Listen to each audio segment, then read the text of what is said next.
मित्रों, आपने कभी विचार किया कि आप क्यों इस संसार में हैं? आपके इस संसार में होने का क्या कारण है? और ये अवसर जो इस जीवन के रूप में मनुष्य को मिला है, और ये अवसर जो मनुष्य के रूप में हमें मिला है, ये किस लिए है? परमेश्वर का वचन हमें इस अवसर को बहुमूल्य समझने के लिए हिदायत देता है। क्या आप जानना चाहते हैं कि एक मनुष्य के जीवन का मूल उद्देश्य क्या होना चाहिए? जानने के लिए मेरे साथ इस अध्ययन में शामिल हो जाइए।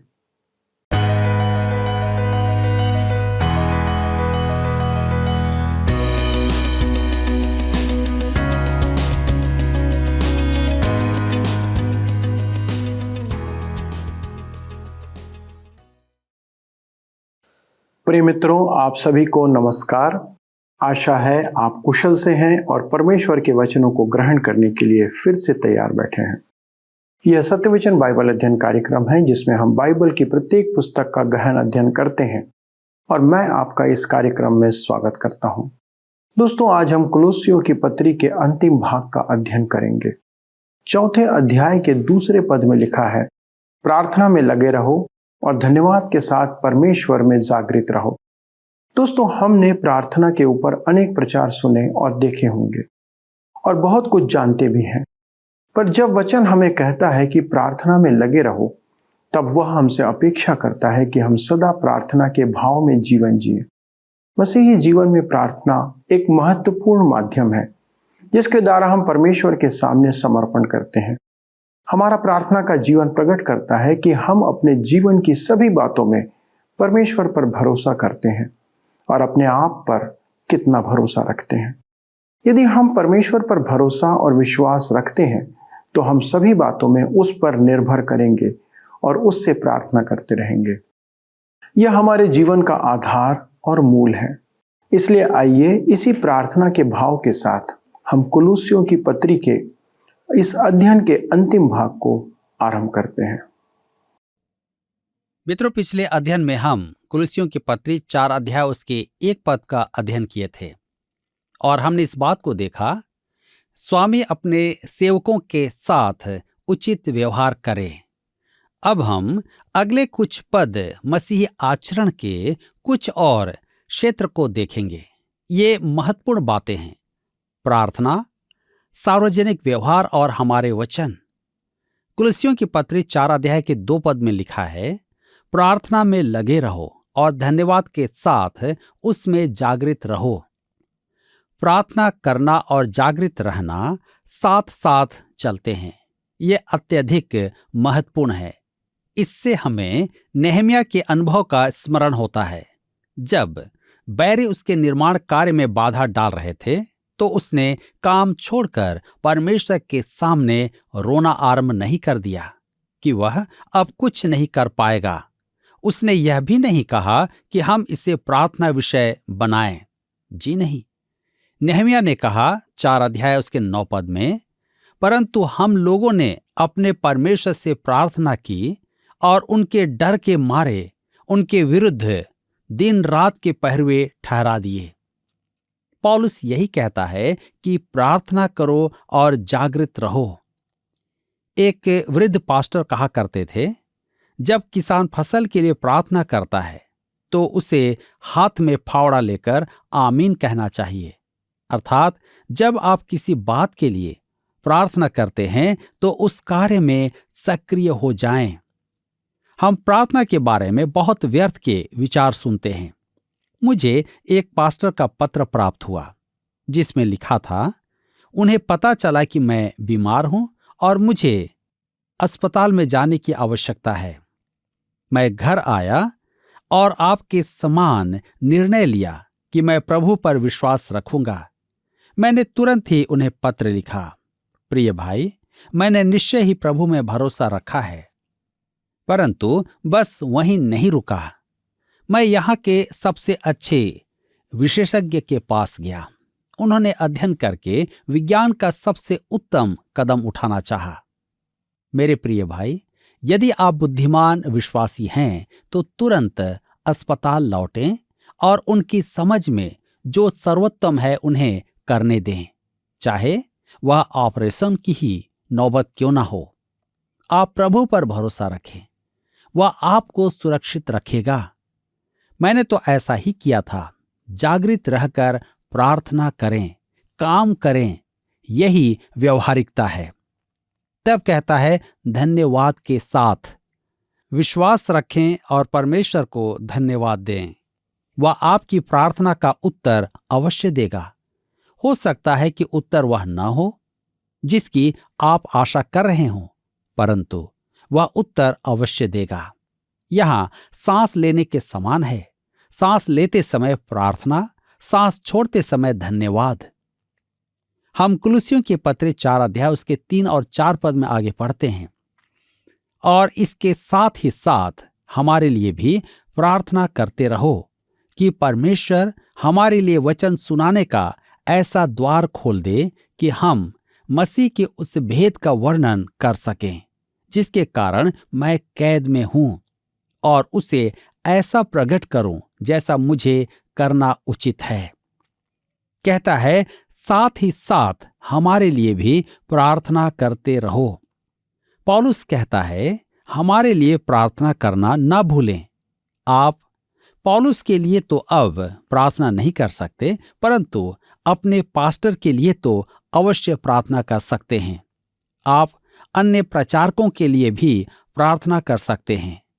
परमेश्वर हमारे लिए वचन सुनाने का ऐसा द्वार खोल दे कि हम मसीह के उस भेद का वर्णन कर सकें जिसके कारण मैं कैद में हूं।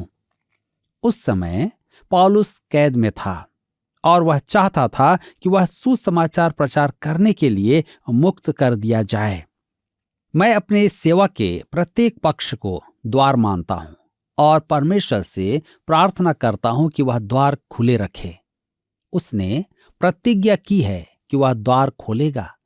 यह पद मैंने अपने सेवा के लिए चुना है। प्रकाशित वाक्य की पुस्तक 3 अध्याय उसके 8 पद में, देख मैंने तेरे सामने एक द्वार खोल रखा है जिसे कोई बंद नहीं कर सकता।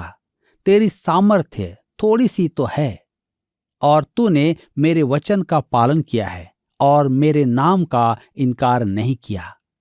उसने मेरे सामने अनेक द्वार खोले हैं और मैं उससे और भी द्वार खोलने की याचना करता हूं। कुलुस्सियों की पत्री 4 अध्याय के 5 पद में लिखा है, अवसर को बहुमूल्य समझकर बाहर वालों के साथ बुद्धिमानी से व्यवहार करो, बुद्धिमानी से बर्ताव करो। परमेश्वर की संतान को आज संसार में एक उत्तरदायित्व निभाना है। मूर्ख ना बने। आज हम बहुत अधिक निर्बुद्धि की बातें करते हैं। कुछ लोग प्रभु के लौट आने का समय निश्चित करते हैं। मैं नहीं जानता कि उन्हें यह सूचना कहां से मिली है। संभवतः उनके पास परमेश्वर का संपर्क है जो हमारे पास नहीं है। विश्वासियों को आज उद्धार से रहित संसार के सामने ऐसी बातें करने का अधिकार नहीं है। हमें यह भी नहीं कहना है कि हम परमेश्वर में भरोसा रखते हैं, जबकि हम उसमें भरोसा नहीं रखते हैं। तब हमें संसार के सामने मूर्खता की बातें नहीं करनी चाहिए। मुझे एक महिला ने पत्र लिखा। उसने मुझे फटकारा था कि मैं अपनी बीमारी के लिए डॉक्टर के पास गया। उसके विचार में मुझे प्रभु पर भरोसा नहीं था। उसने लिखा, मुझे कैंसर है और मैं डॉक्टर के पास नहीं जाती। मैं प्रभु पर भरोसा रखती हूं। वह अंत में कैंसर से मर गई। हम कभी कभी मनुष्यों को अवसर देते हैं कि वे हमारा ठट्ठा करके कहें मसीही धर्म मूर्खता का धर्म है। हमें इन बाहरी मनुष्यों के साथ बुद्धि का व्यवहार करना सीखना है। लिखा है, अवसर को बहुमूल्य समझकर। जी हां, अवसर को देखकर परमेश्वर की अगुवाई के लिए प्रार्थना करें। किसी के साथ बल प्रयोग न करें। केवल प्रार्थना करके परमेश्वर से द्वार खोलने का निवेदन करें। वह निश्चय ही द्वार खोलेगा।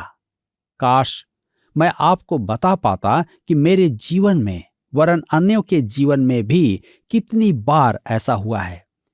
प्रभु को द्वार खोलने दें। इससे पहले कि आप कोई मूर्खता करें। मैंने अनेक द्वार खटखटाए और अपने आप को मूर्ख बनाया। तब से मैंने सीख लिया कि किसी भी कार्य से पहले बहुत प्रार्थना की आवश्यकता होती है। कुलुस्सियों की पत्री 4 उसके 6 पद में लिखा है, तुम्हारा वचन सदा अनुग्रह सहित और सलोना हो, कि तुम्हें हर मनुष्य को उचित रीति से उत्तर देना आ जाए। मेरे मित्रों, कुछ लोगों के विचार में इस पद का अर्थ है आपकी बातें नमक के समान हों और वे आपको चुभती हुई बातें सुना देंगे। इसका वास्तविक अर्थ है अनुग्रह सहित और सलोना। जी हां, अनुग्रह सहित और सलोना वचन परमेश्वर की संतान की बातें बुराई को दूर करें, बुराई को बढ़ावा देने की अपेक्षा उसे दूर कर दें। इसका अर्थ यह भी है कि मसीही विश्वासी उबाने वाला ना हो। हमें जोशीले होना है कि तुम्हें हर मनुष्य को उचित रीति से उत्तर देना आ जाए। विश्वासियों की संगति मन भावन होती है। अब हम पौलुस के परिचितों की अद्भुत सूची को देखते हैं। ये लोग प्रथम शताब्दी के मनुष्य हैं। वे रोम के नागरिक थे और अन्य जाति रीति रिवाजों के मध्य वास करते थे, परंतु वे परमेश्वर की संतान थे। उनमें से अधिकांश इफिसुस में रहते थे। वहां संगमरमर की सड़क देखी जा सकती है। वह बंदरगाह तक जाती थी। मैं सोचता हूं कि यहीं पौलुस को चलकर आते जाते देखा जाता था। तुखिकुस भी इसी मार्ग पर दिखाई देता था।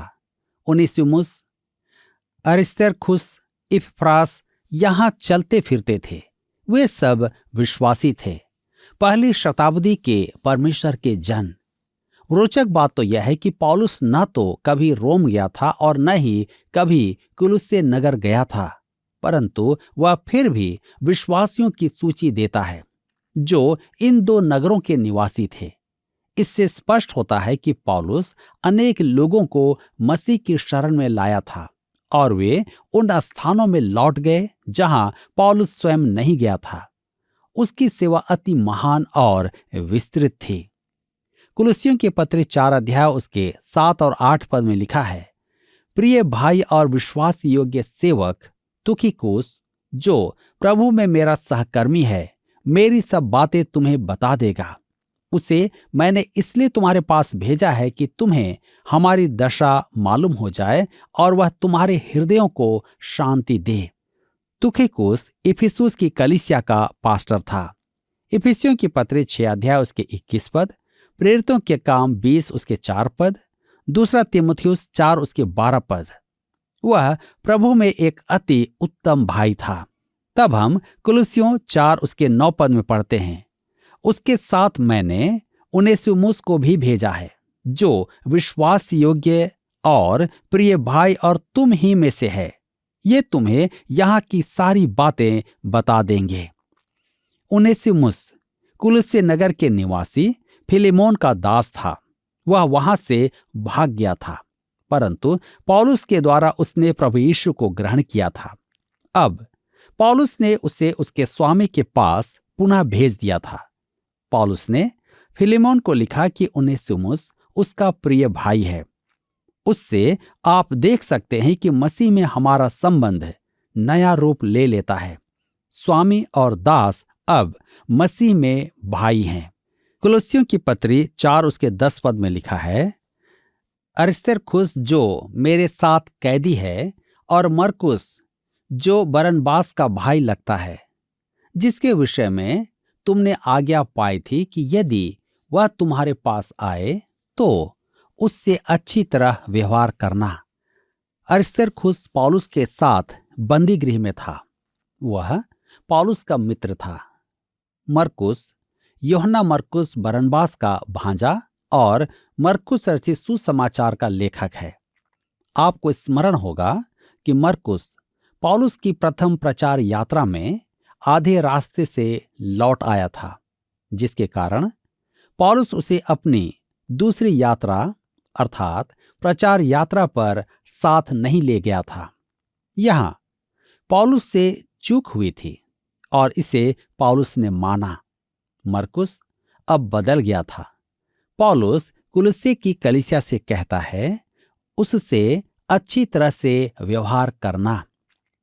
दूसरा तीमुथियुस की पत्री 4 अध्याय उसके 11 पद में पौलुस कहता है, मरकुस को लेकर चला आ, क्योंकि सेवा के लिए वह मेरे बहुत काम का है। तब हम कुलुस्सियों की पत्री 4 अध्याय उसके 11 पद में आगे पढ़ते हैं। यहां पर लिखा है, और यीशु जो इस्तुस कहलाता है तुम्हें नमस्कार कहते हैं। खतना किए हुए लोगों में से केवल ये ही परमेश्वर के राज्य के लिए मेरे सहकर्मी और मेरी शांति का कारण रहे हैं। ध्यान दीजिए, लिखा है यीशु जो इस्तुस कहलाता है। संभवतः यहोशू खतना दल का विश्वासी, वह यहूदी था। इससे प्रकट होता है कि कुलुस्से की कलीसिया में इस्राएली भी थे, परंतु अधिकांश विश्वासी अन्य जातियों में से थे। ये भाई बहुत ही उदार थे और पौलुस के सहायक थे। ये महान प्रचारक भी थे। तब हम कुलुस्सियों 4 उसके 12 पद में पढ़ते हैं, इपफ्रास जो तुम में से है और मसीह यीशु का दास है, तुम्हें नमस्कार कहता है और सदा तुम्हारे लिए प्रार्थनाओं में प्रयत्न करता है, ताकि तुम सिद्ध होकर पूर्ण विश्वास के साथ परमेश्वर की इच्छा पर स्थिर रहो। इपफ्रास कुलुस्से का पास्टर था। वह पौलुस के साथ बंदी गृह में था और अब उसकी सेवा प्रार्थना की सेवा थी। एक प्रचारक जो लकवे का रोगी था, उसने बहुत ही निराशा भरा पत्र लिखा। मैंने उसे उत्तर दिया, मेरे पास आपके लिए एक सेवा है, आप हमारे लिए प्रार्थना करें। प्रार्थना करना भी एक सेवा है। जी हां, यदि परमेश्वर ने आपको सक्रिय सेवा से हटा लिया है, तो परमेश्वर के सेवकों के लिए प्रार्थना करें। इसका अर्थ है कि परमेश्वर ने आपको एक नई सेवा सौंपी है। उसके पास आपके लिए एक भिन्न काम है। कुलुस्सियों की पत्री 4 अध्याय उसके 13 पद में आगे लिखा है, मैं उसका गवाह हूं कि वह तुम्हारे लिए और लौदीकिया और हियरापुलिस वालों के लिए बड़ा परिश्रम करता रहता है। ये तीनों नगर पास पास थे। लौदीकिया और हियरापुलिस 6 से 10 मील दूर थे और कुलुस्से के निकट थे। तीनों नगरों में कलीसियाएं थीं। तब हम कुलुस्सियों की पत्री 4 उसके 14 पद में पढ़ते हैं, प्रिय वैध लूका और देमास का तुम्हें नमस्कार। ध्यान दीजिए, लिखा है प्रिय वैध लूका। क्या यह उसका अति मन भावन संबोधन नहीं है? पहले तो पौलुस देमास को सहकर्मी कहता है, परंतु यहां केवल देमास कहता है। पौलुस उस पर अधिक विश्वास नहीं कर पा रहा है। आगे चलकर वह पौलुस को त्याग देता है। हम कुलुस्सियों की पत्री 4 उसके 15 पद में पढ़ते हैं, लौदीकिया के भाइयों को और नुमफास और उनके घर की कलीसिया को नमस्कार कहना। इन नगरों में प्रसिद्ध मंदिर थे, परंतु विश्वासी घरों में आराधना करते थे। मैं मानता हूं कि कलीसिया का आरंभ घरों से हुआ है और वे फिर से घरों में सीमित हो जाएंगी। कुलुस्सियों की पत्री 4 उसके 16 पद में आगे हम पढ़ते हैं, और जब यह पत्र तुम्हारे यहां पढ़ लिया जाए तो ऐसा करना कि लौदीकिया की कलीसिया में भी पढ़ा जाए, और वह पत्र जो लौदीकिया से आए उसे तुम भी पढ़ना। लौदीकिया की कलीसिया में भी पढ़ा जाए। पौलुस के ये पत्र कलीसियाओं में पहुंचाए जाते थे कि वे पढ़े जाएं। लौदीकिया की कलीसिया में भी उसके पत्र पढ़े गए थे, परंतु विद्वानों का विचार है कि यह पत्र इफिसुस की कलीसिया को लिखा गया था। पौलुस कह रहा है कि कुलुस्से की कलीसिया उस पत्र को पढ़े और अपना पत्र लौदीकिया की कलीसिया में भिजवा दे। तब हम कुलुस्सियों के पत्र 4 उसके 17 पद को पढ़ते हैं।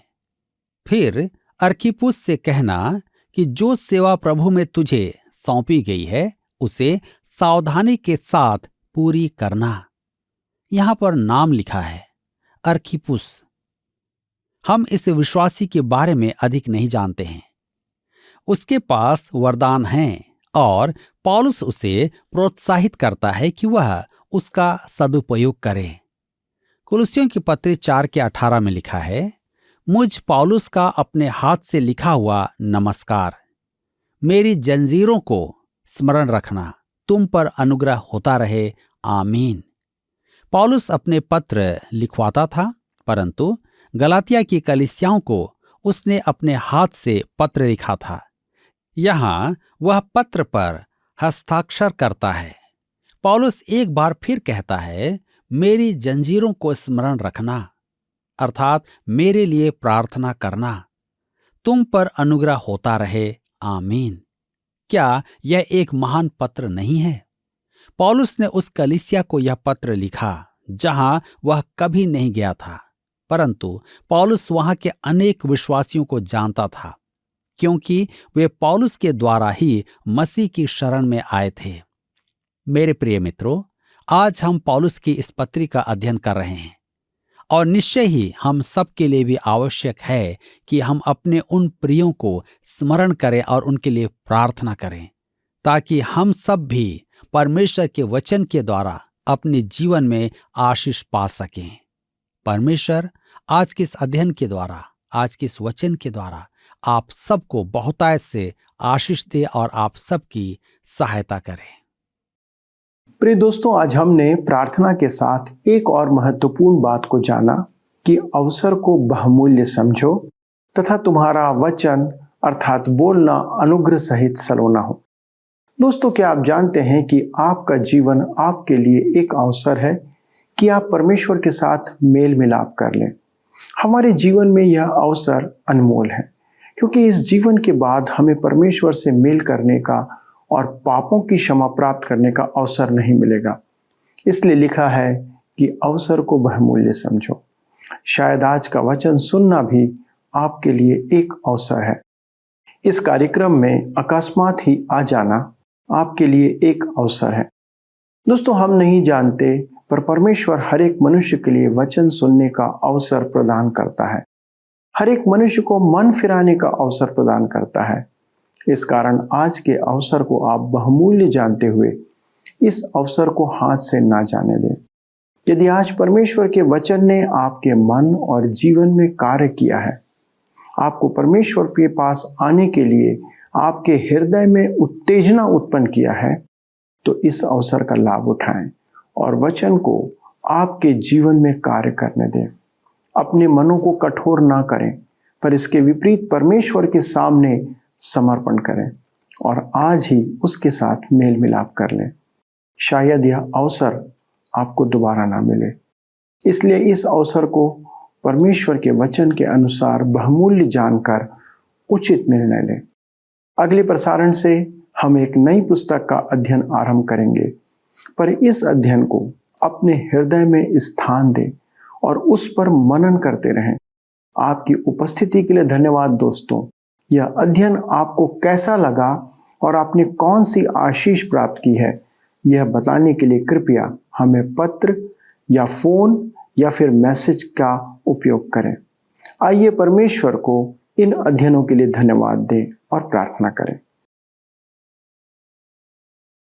हमारे स्वर्गीय पिता, हम धन्यवाद देते हैं प्रभु कि आपने एक बार फिर अपने वचन के माध्यम से हमें यह अवसर दिया कि हम आपसे मेल मिलाप कर लें, आपकी संगति में आ जाएं। प्रभु, आपका धन्यवाद हो कि आप संसार में हर एक मनुष्य तक अपने वचन को पहुंचाते हैं, ताकि मनुष्य मन फिराकर पापों से क्षमा प्राप्त करके आपके निकटता में आने पाए। पिता, आज हमारी विशेष प्रार्थना है उन सभी दर्शकों के लिए जिन्होंने आज पहली बार प्रभु यीशु को जाना है। आपके वचन के द्वारा वे पापों के प्रति निरुत्तर किए गए हैं। आपकी आत्मा ने उन्हें कन्विक्ट किया है और उन्हें यह जताया है कि उन्हें आपके साथ मेल मिलाप करना कितना आवश्यक है। पिता, हमारी विनती है, प्रभु यीशु के नाम से उन सब के हृदय और मनों को शांति प्रदान करें। हमारे नियमित दर्शकों के लिए प्रार्थना है प्रभु कि आपकी उपस्थिति उनके साथ भी बनी रहे। हमारी विनती है पिता, उनके परिवार में आपकी उपस्थिति हो, उनके बच्चों के जीवन में आपकी उपस्थिति हो, आपकी आशीष उनके कार्यों में बनी रहे। जो भी परिश्रम वे करते हैं उसको प्रभु आप फलवंत करें और होने दे पिता कि उनका आत्मिक जीवन सदा उन्नतिशील होने पाए। धन्यवाद के साथ इस विनती को प्रभु यीशु क्रिस्ट के नाम से मांगते हैं, आमीन। दोस्तों, जैसा मैंने आपसे निवेदन किया है कि आप इस कुलुस्सियों की पत्री के अध्ययन के ऊपर यदि कोई बात है तो हमारे साथ साझा करें। उसके लिए आप हमारे संपर्क माध्यमों का उपयोग करिए। अगले प्रसारण में एक नई पुस्तक के साथ हम आपके सन्मुख उपस्थित रहेंगे, लेकिन तब तक परमेश्वर के साथ मेल मिलाप करके उसी के साथ चलते रहें और अवसर को बहुमूल्य समझें। प्रभु आपको आशीष दे। आइए अब हम प्रश्नों को देखें। पिछले प्रश्न का उत्तर है बी, वचन। विश्वासियों को अपने हृदय में परमेश्वर के वचन को अधिकाई से बसाना आवश्यक है। आज के अध्ययन पर आधारित प्रश्न है, पौलुस प्रेरित जो कुलुस्से की कलीसिया को यह पत्र लिखता है वह स्वयं कभी कुलुस्से नहीं गया। यह कथन खाली स्थान ए सत्य है, बी असत्य है। मित्रों, इस प्रश्न का उत्तर हमें कल सुबह 6 बजे से पहले विकल्प ए बी के साथ अपना नाम, पता, स्थान के साथ 9651433397 पर SMS या WhatsApp करें। सभी विजेताओं को विशेष पुरस्कार प्रदान किए जाएंगे। धन्यवाद। क्या आपको यह कार्यक्रम पसंद आया? अभी हमें एक मिस कॉल करें और आप अगले विजेता हो सकते हैं।